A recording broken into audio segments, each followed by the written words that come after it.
Salut la famille, comme vous avez compris, bon, j'ai voulu vraiment, à travers ces vidéos, vous permettre aussi de bien comprendre l'histoire, parce que c'est vrai que c'était un petit peu fouillé, et c'est aussi pour ça que j'ai fait cette deuxième chaîne, l'Association des 13 SDF, pour que vous puissiez voir comment s'est montée l'association, et puis les difficultés qu'il y a eu aussi avec Jocelyne, et qu'il y a toujours d'ailleurs, et d'autres difficultés qu'il y a eu, parce que bon, on est toujours montré du doigt, surtout bon, quand on sort du milieu carcéral, et on aurait toujours tort, et les autres auraient toujours raison. Et voilà aussi à quoi ça sert toutes ces vidéos.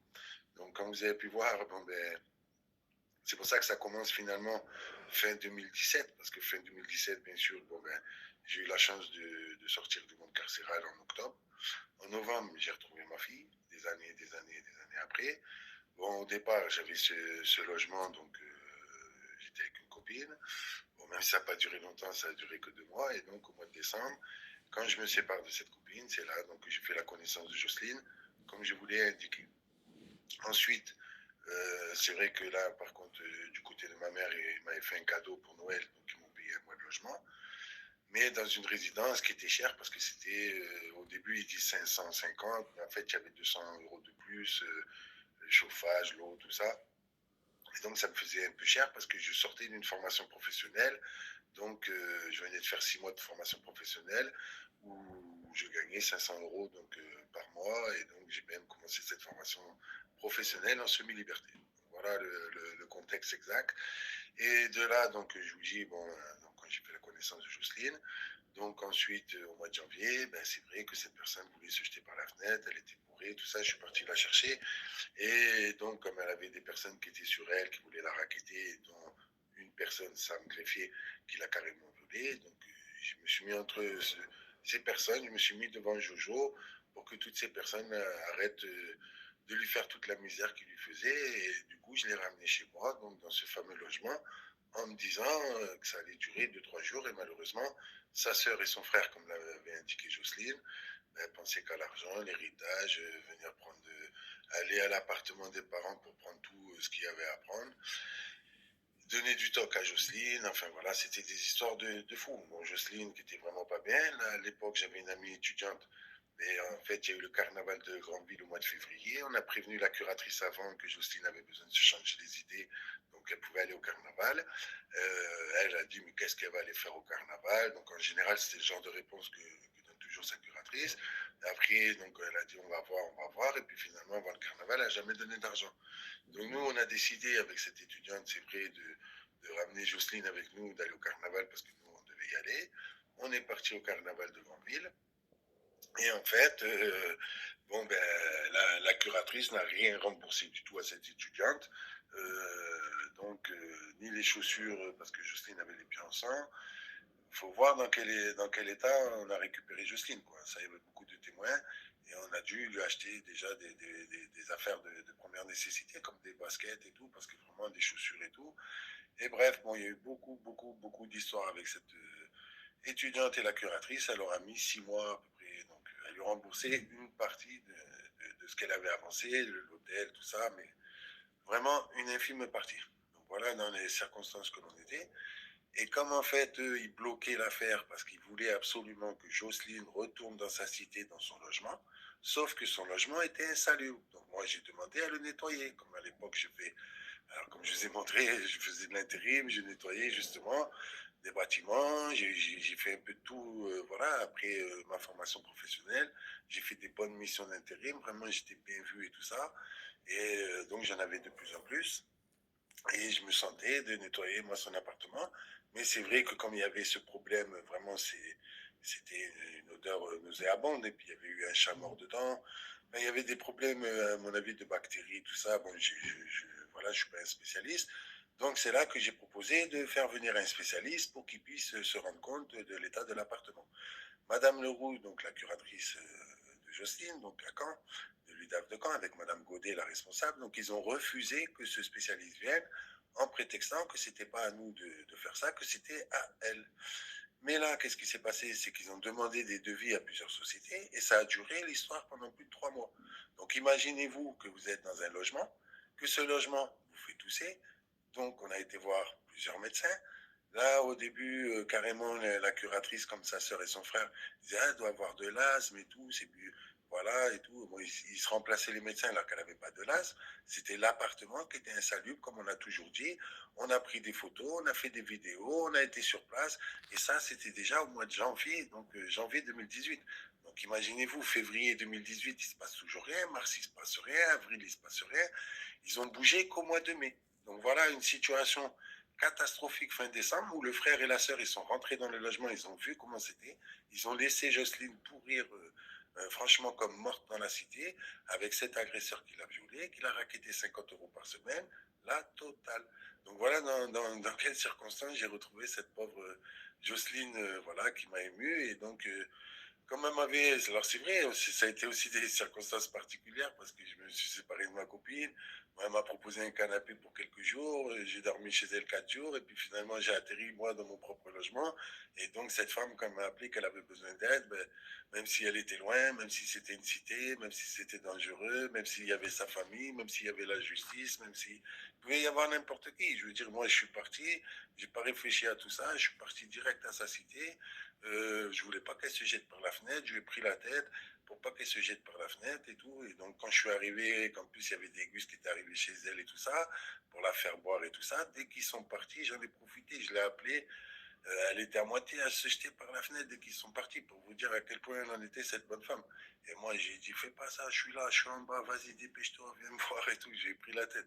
Et en fait, cette femme, donc du coup, elle est arrivée, il faut voir ça, c'est énorme. Quoi. Une femme de 58 ans, elle a des problèmes des fois d'arthrose et tout. Elle courait à moitié et tout ça, elle est arrivée, elle était contente et tout. Et donc je l'ai hébergée chez moi dans des conditions, franchement, c'était pas évident. Au début, vous savez, même elle l'a raconté plusieurs fois, j'étais obligé de tourner la tête, lui tendre une serviette, des fois de la tenir parce que j'avais une baignoire pour pas qu'elle tombe. Enfin, vraiment, je me suis trouvé une vocation, franchement, d'infirmière, quoi, parce que je me suis occupé d'elle et tout ça, voilà, comme si c'était ma maman, et je voulais qu'elle s'en sorte, je voulais pas qu'elle meure. Donc voilà, c'est pour ça que je me suis donné à fond, et malheureusement, je pensais que le frère, la sœur, curatrice et tout, elle serait plus avec un mec qui la monte vers le haut.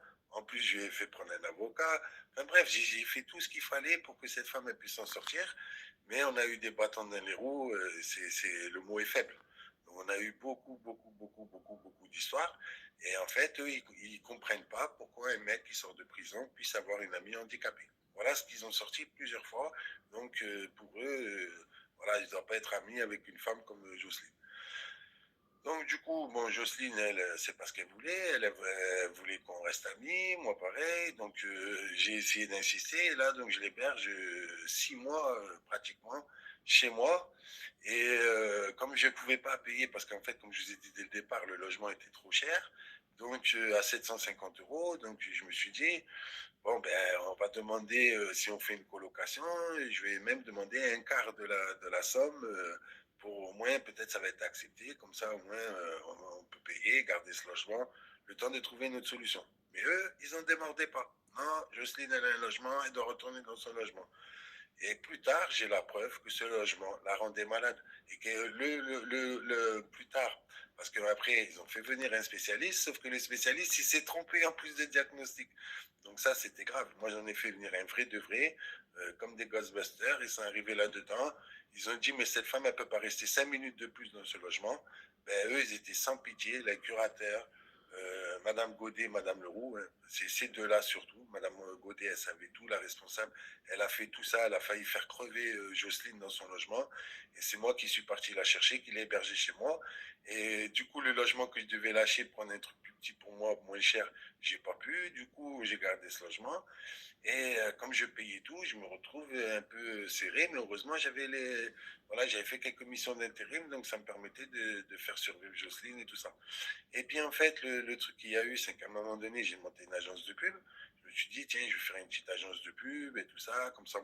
J'ai eu cette idée, c'était un peu les prémices d'ailleurs de l'association Les 13 SDF, pour aider des personnes en difficulté, faire un journal, et puis en première page, tous les 3 mois, sortir un journal, et tous les 3 mois, mettre une personne en valeur, une personne qu'on ne connaît pas. Donc j'ai même fait une page Facebook, faire connaître son affaire. Voilà, j'ai bougé d'un truc de fada pour pouvoir m'en sortir. Et donc, je monte mon auto-entreprise. Et là, c'est le premier coup de la CAF, parce que la CAF, franchement, tous les sales coups qu'ils m'ont fait, ils m'ont mis souvent dans la rue. Et en fait, je ne savais pas ce règlement, c'est que quand vous montez votre auto-entreprise, même si vos droits ils ont été calculés, moi j'attendais tout mon argent, le RSA, eh bien en fait, ils vous le bloquent. Donc, si vous montez votre auto-entreprise, ça je ne savais pas, du jour au lendemain, ben, en fait, vous ne recevez pas de RSA, ils vous bloquent tout et ils vous demandent d'aller dans un organisme, là à l'époque c'était la FCC, pour qu'eux, ils vont recalculer mes droits. Et donc, c'est comme ça que ça marche quand on monte l'auto-entreprise. Mais le temps qu'ils vous convoquent, le temps qu'ils recalculent vos droits, pendant 3 mois, vous n'avez pas d'argent. Voilà ce qui s'est passé. Donc, moi, je pensais déjà, quand on monte une auto-entreprise, ils parlaient d'aide, tout ça, surtout quand on est des gens en difficulté, tout ça, encore plus des personnes handicapées. Mais là aussi, elle a été très forte, Madame Leroux, Madame Godet et tout, parce qu'en fait, j'ai fait un contrat de travail régulier, donc à Jocelyne Fouilleul, mais simplement que sa curatrice a refusé, elle voulait pas qu'elle travaille, elle dit elle n'a pas à travailler, elle peut plus bosser, comme si elle avait un interdit, alors qu'elle avait aucun interdit de travail, et que ce contrat de travail était parfaitement valable, et que Jocelyne Fouilleul, justement, quand j'ai créé ce journal, elle en a vendu plein, plein, plein dans les rues de Caen et tout ça. Elle était super motivée et franchement, elle était super vendeuse et elle s'est trouvée une vocation. Et ça lui a permis aussi de prendre confiance en elle, d'aller voir des personnes, de parler avec eux. Voilà, elle n'avait même pas de téléphone portable quand je l'ai connue. Ça veut dire qu'elle ne pouvait même pas aller dans la rue. Si elle se fait agresser, si elle a un problème, elle ne savait pas, ben, comme elle a eu avec Sam Griffith une fois que dans la rue, avec sa copine, ils ont voulu la kidnapper, la ramener chez eux pour la faire boire et lui prendre ses sous. Vous savez, ce jour-là, heureusement, j'étais là, je me suis mis en travers et tout ça. C'était chaud bouillant. En plus, il y a un avocat qui a sorti, après, il s'en est pris à moi, alors que, franchement, ce jour-là, c'était ce couple de pourris là qui voulait le faire du mal. Et ils sont partis après, ben, franchement, comme des lâches, quoi, comme ils sont, quoi. Donc, voilà, dès que je me suis mis en colère, là, j'ai failli taper ma crise, parce que la vérité, moi, j'étais prêt à mourir, mais qu'ils n'allaient pas toucher à Jocelyne Fouilleul et qu'ils n'allaient pas la ramener dans leur cité pour la faire boire et toutes les horreurs qu'elle m'avait racontées sur ce couple de pourris, là, Sam Greffier et sa copine. Donc, voilà. Donc, après, donc, en fait, qu'est-ce qui se passe? C'est que, donc, par rapport, je me retrouve sans RSA et donc le crédit agricole. Voilà aussi pourquoi je fais la vidéo, parce qu'en fait, c'est ces gens-là, et c'est pas les seuls. Il y a 3 banques, je crois, enfin, il y en a peut-être plusieurs, mais bon, bref. Il y a plusieurs banques qui s'occupent donc de l'argent, de l'héritage des personnes handicapées, comme Jocelyne Fouilleul. Sauf que Jocelyne Fouilleul, elle vit sous le seuil de pauvreté, que son papa lui avait laissé un héritage pour qu'elle puisse changer de vie, mais c'est la banque qui garde tout. Et en accord avec la curatelle, il lui donne 90 euros par semaine pour vivre, donc pour avoir des activités, aller au cinéma, aller manger au restaurant. Donc imaginez ce que c'est 90 euros par semaine.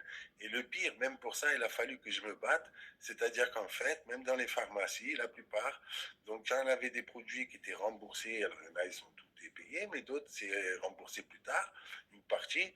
Et donc, en fait, qu'est-ce qu'il faisait? Il faisait avancer l'argent à Jocelyne. Et ensuite, Jocelyne, donc, elle se faisait rembourser, mais sur son compte qu'elle ne peut pas toucher. Donc, il prenait même de l'argent sur ses 90 euros. Donc, ça, c'était une honte. Et Jocelyne, vraiment, là-dessus, bon, ben, c'est pas de sa faute parce qu'elle a ce petit handicap mental. Alors, elle est gentille, elle disait, ah, ben bon, ah, ben c'est rien, c'est rien. Et après, elle avait des pieds en sang, elle se retrouvait dans des situations vraiment avec des pourris, quoi. Donc, Donc voilà la première partie, la famille. Je vous envoie la deuxième partie après, témoignage de l'époque, pour vous montrer pourquoi j'ai été SDF la première fois en sortant de prison.